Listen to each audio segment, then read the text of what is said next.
Kisah Nabi Muhammad menerima wahyu, asal mula nuzulul Quran.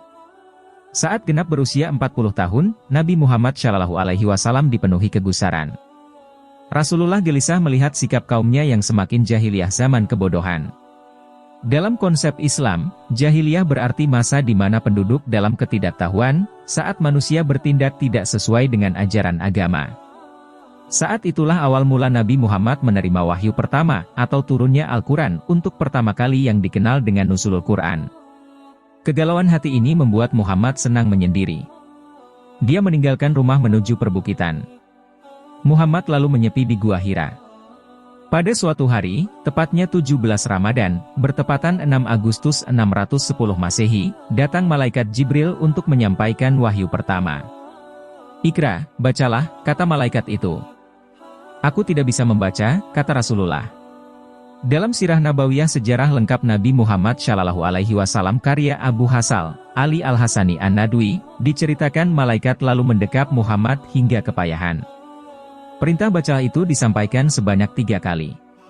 Barulah setelah itu, malaikat Jibril melepaskan Nabi Muhammad dan menyampaikan firman Allah. "Bacalah dengan menyebut nama Tuhanmu yang menciptakan. Dia telah menciptakan manusia dari segumpal darah. Bacalah, dan Tuhanmulah yang maha mulia, yang mengajar manusia dengan pena. Dia mengajarkan manusia apa yang tidak diketahuinya," kata malaikat itu. Wahyu pertama ini terdapat dalam surat Al-Alaq ayat 1-5.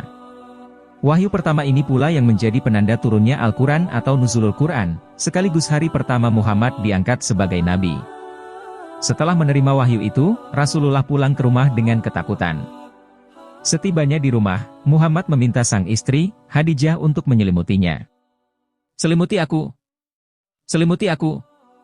Aku sangat takut," kata Rasulullah. Khadijah dengan cepat melaksanakan permintaan itu dan bertanya mengapa Rasulullah terlihat sangat ketakutan. Khadijah lalu menenangkan Rasulullah. Dia sudah tahu bahwa Muhammad merupakan orang pilihan Allah yang akan diangkat menjadi nabi.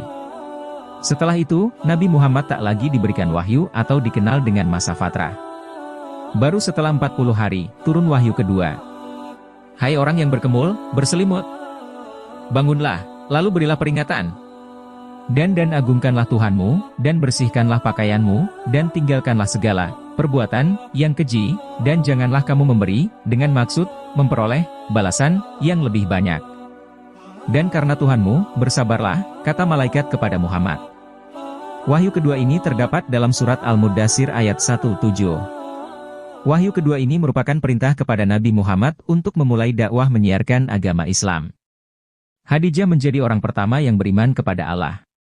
Ali bin Abi Thalib, Zaid bin Haritsah, dan Abu Bakar bin Abu Quhafah juga menjadi orang yang pertama-tama masuk Islam. Sejak saat ini Al-Quran turun secara bertahap di Makkah yang dikenal dengan ayat Makkiyah dan setelah Rasulullah hijrah ke Madinah yang dikenal dengan ayat Madaniyah.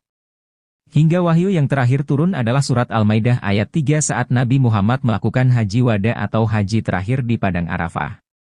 Wahyu-wahyu itu kemudian disusun menjadi Al-Quran yang dijaga oleh Allah. Dari kisah wahyu pertama dan nuzulul Quran ini dapat dipetik sejumlah hikmah dan pelajaran. Pertama, Allah meminta umatnya untuk membaca karena membaca merupakan sumber ilmu pengetahuan.